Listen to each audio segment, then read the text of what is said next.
Video ini dibuat untuk memenuhi tugas UAS mata kuliah bimbingan konseling.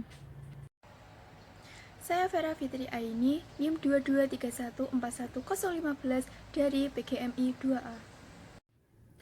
Teori psikoanalis dalam BK. Dalam teori ini, pendekatan psikoanalis yang diterapkan dalam bimbingan konseling dilakukan untuk mengatasi gangguan-gangguan psikis.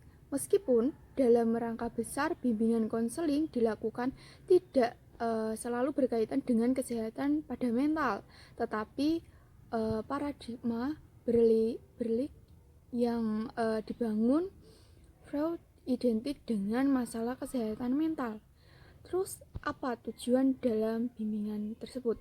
Tujuan bimbingan dan konseling Islam psikoanalis bertujuan untuk membantu klien untuk menjadi pribadi yang memahami hal yang terpendam dalam dirinya dengan tanpa menghapus keyakinan tentang keesaan Allah Subhanahu wa Ta'ala. Pendekatan psikoanalis dikembangkan oleh Hermann Baron 1856-1939. Ada 3 golongan dalam teori psikoanalis. Merupakan dorongan biologis yang berada dalam ketidaksadaran atau dorongan nafsu yang berpotensi menurut prinsip kenikmatannya. Struktur mental ini sudah ada sejak lahir atau bawah sadar, menguasai lahir membawa kayak contohnya jika lapar kita menangis gitu, mau mandi kita menangis. Terus ego adalah struktur pikiran yang beroperasi menurut prinsip kenyataannya, yang mengutamakan pemikiran logika dan rasional atau tetap sadar. Selanjutnya superego.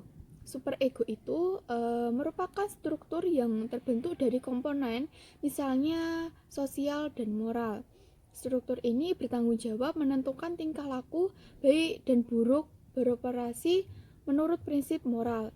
Bagaimana terbentuknya perilaku masalah?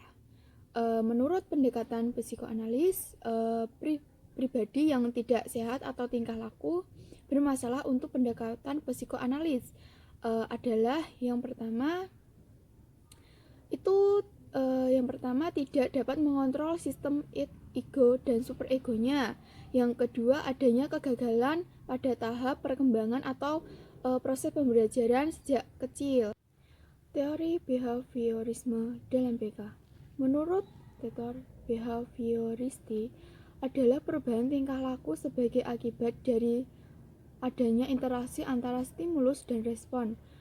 Dan kata lain, belajar merupakan bentuk penambahan yang dialami siswa dalam hal kemampuannya untuk bertingkah laku dengan cara yang baru sebagai hasil interaksi stimulus dan respon. Bagaimana cara untuk menerapkan teori ini? Penerapan teori belajar behaviorisme dalam pembelajaran pada studi anak, yaitu menuntut guru agar menganalisis kemampuan awal dan karakteristik anak, kemudian merencanakan materi pembelajaran yang akan diajarkan kepada anak.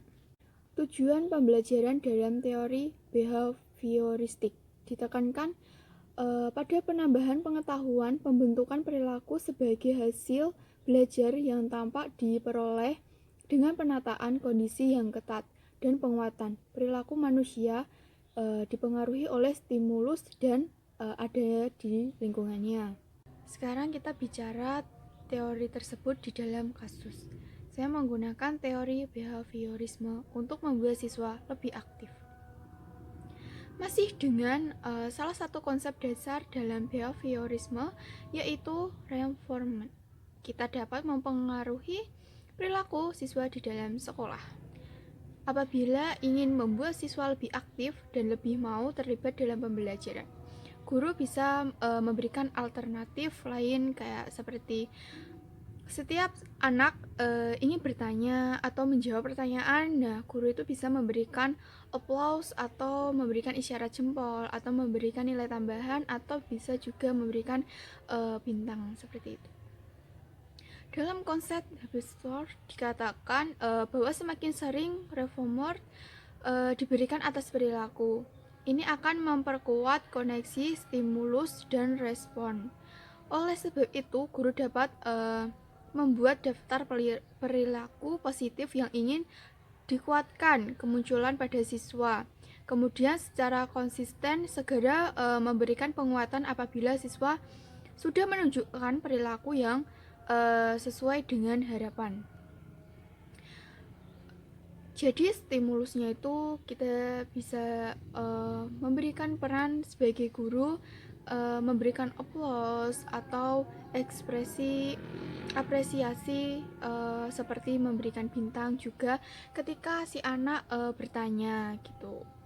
Nah, untuk responnya karena kita sudah mengiming-imingi mungkin dari bisa diberikan mini gift ataupun bintang tersebut, respon anak akan merasa bangga atau senang ketika mendapatkan apresiasi diberikan bintang ataupun mini gift tersebut.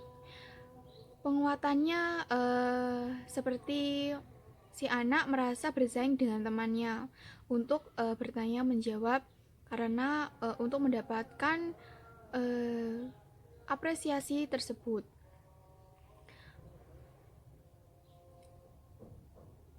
Jadi karena kita sudah mengiming-imingi sebuah bintang tersebut, maka si anak akan bersaing pada temannya. Kayak contoh, ada anak si A itu sudah mendapatkan bintang 3 kepada gurunya.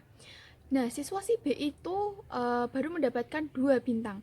Nah, maka siswa si B ini merasa bahwa dia bintangnya kurang nih karena baru 2 dan teman-temannya udah 3 kan. Nah, maka si anak itu akan berarti saya harus bertanya lagi nih atau menjawab pertanyaan supaya bintang saya bisa lebih ataupun bisa mendapatkan apresiasi dari guru seperti itu.